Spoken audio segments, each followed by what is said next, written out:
Hello 18s! Welcome back to my channel. Featured at headline na naman ng SB19 sa isang sikat na online newspaper na The Daily Tribune, kung saan talagang binandera at proud ang naturang online newspaper na spectacular P-Pop King ang ating SB19. Kaya naman congratulations at gumawa ng articles na may pamagat na spectacular P-Pop King. Yes, spectacular P-Pop King ang SB19 at 2 araw, 2 successive days na iraos ng SB19 ang concert ng matagumpay at almost 1 day lang sold out na ang 2 concert ng SB19. Sold out ang ticket.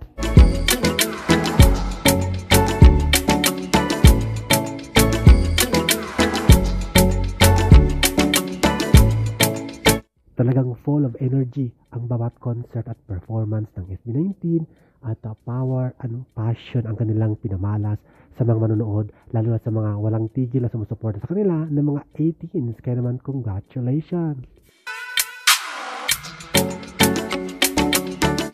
Sa kabila ng pambabash at pambabatikos, pang-insulto ng ating boys, patuloy pa rin ang kanilang pag-concert at pagtanghal at pagkapasaya ng mga fans kahit maraming mga trolls at mga taong ayaw sa kanila din.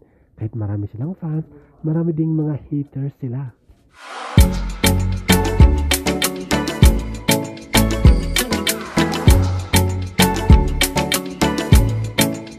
Marami na ring achievement at magandang naipakita ang ating boys sa kabila ng kanilang pagiging kawalan, tulad na lamang ng kanilang logo na nagkaroon ng problema, subalit bumangon sila at nagkaroon sila ng mga historical event, historical performances. Kaya nga made history palagi ang tagline ng ating SB19 dahil maraming matagumpay events, international show at awards ay talaga namang naipamalas nila ang kanilang full energy and ultimate performance na talaga namang umaatikbo hindi lang sa Pilipinas kundi sa buong mundo. Trending na trending talaga. But it's too late now. I remember you and me, and how careless we could be.